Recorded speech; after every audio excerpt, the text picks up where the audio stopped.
Here we are again, bike season already upon us, and I have a slew of new bikes ready to be unboxed and reviewed, and I can't wait to see what this riding season has in store, both street and of course trail. Hopefully this is a good sign. I ran over a strip of metal that really should have destroyed the tire, but not a mark, and it's no longer a threat to anyone else on the trail. Good vibes for all from this point forward, and before we get this season's videos rolling, I thought it would be good to just reflect on how far we've come. Let's go back to my oldest project bike, well, at least the one that I still have.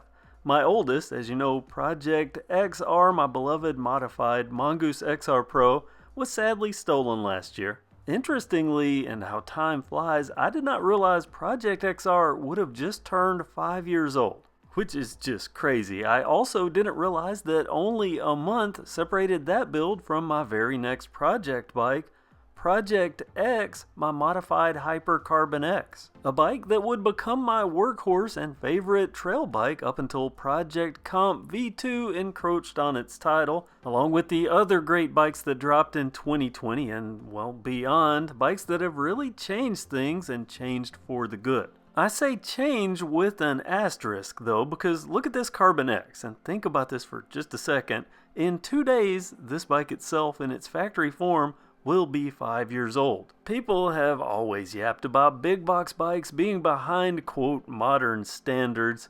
Well, we had this carbon fiber frame on a mountain bike for under $600 at Walmart in 2018. And not just something they call carbon fiber, this is legit carbon fiber. This frame also has clean lines and internal cable routing. I can't remember this third port, was this dropper ready and I didn't notice? I'll come back to that. I will admit, as far as a factory bike, the carbon was the pinnacle here. The bike was otherwise loaded with run-of-the-mill 2018 big box components. Example, an old stamped and riveted 3x crankset. This is my upgraded Shimano Deore crankset that I bought used, well used, back in 2018. And I equipped it with race-faced Chester pedals, the most affordable, trusted mountain bike pedal back then. Because back in 2018, we just didn't have access to the budget upgrade parts we have today. So I had to make do with what fit the budget and I had access to. So even when it's old and a little worn or well worn, if it still worked, that was a good upgrade. And this crankset group, it's good enough that it's been copied by a million brands now, which we are very thankful for.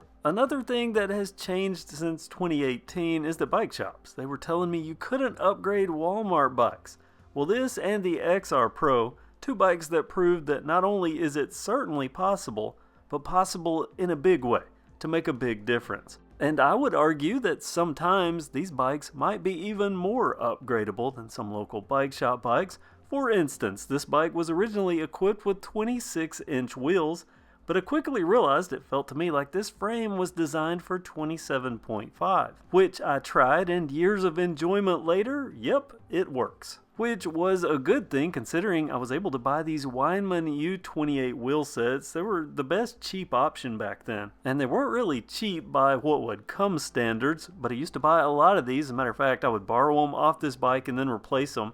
I think this is the third or fourth wheel set that has been installed on this bike and the last of my Weinmann U28s. Talking about change, I think this is the second or third air fork I've had on this bike, and this RockShox Recon, the best of the lot. Thinking back, I now laugh at just how many people would tell me some of the parts you've used will just never hold up.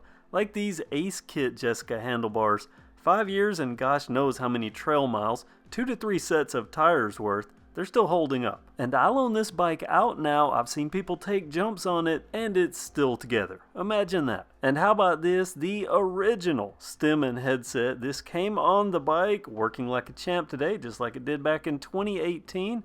This is a Neko headset. These are pretty good, including sealed bearings for the non-tapered head tube. That wouldn't come to the big box world until 2020. Here we are in 2023 and a lot of our big box bikes have tapered head tubes. I think there are still some local bike shop brands and models like the Trek Marlin. I don't think those have a taper to this day. Back when this was the way I built project bikes, I usually had to choose between the lowest price option of some name brand items, whatever was commonly available and usually replaced was always one generation behind, which meant no 50/51 tooth cassette. And even though I did get an SLX here with a clutch, which was a big deal back then, this was, I think, a replaced. It was the lower level SLX that was available. Today we have like the Advent X, so I can get more for less money today. Even considering that the components that are on this, I mean, this is local bike shop caliber stuff, and it really showed in the ride. It made for a great bike, and that's why I rode this for a couple of years as my main trail bike. For me, this all came together well. It got me some good components and what I felt and has proven to be a very good frame. And aha, now it's coming to me. That was for the derailleur, the front derailleur, because this originally had a 3x. That's what the open port is for. It's not for some dropper post integration that I somehow never noticed. As far as how this has aged, I think it still holds up well. I mean, Shimano Deore, we still use that. The external bearing bottom brackets, even though this one's getting a little grindy, I need to replace it. To the people that said this frame will never last, I say, well, here it is. It has a few nicks from trail use. It's even endured a couple of crashes, like what you just saw, which happened on routes. I put it in a video at some point. I've loaned it out and seen other people crash it. Now, never on jagged rocks, but normal trail stuff. And it's no worse for wear than any other mountain bike or any type of frame. If I had to pick one thing on this project that I would redo, it would be the rear brakes. I would use the same model brakes. I think it's just this rotor. I've cleaned and cleaned on these, and they've always been noisy. And now that I look at them, I see they're not looking healthy. I think I need to replace those. The front still whisper quiet. Rear noise aside, they both work though, and that's the important part. Part of the parts that have made this a successful build that endures to this day. The XR Pro, the beloved Project XR, it's probably enduring today too, for someone else. Without my consent, but I've moved on partially with this, my very next build. And a little reflection as things ramp up for 2023. Get ready for the ride and the ride reviews, lots coming.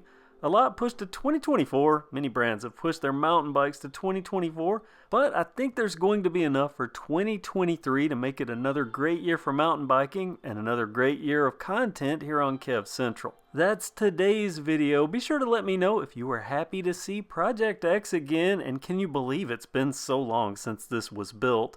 Also, be sure to comment below with, are you riding what you already have for this year?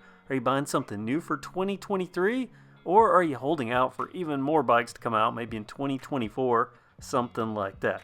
Comment below. I look forward to hearing what you have to say. Here's to a good bike season, just now getting started. Have a great day.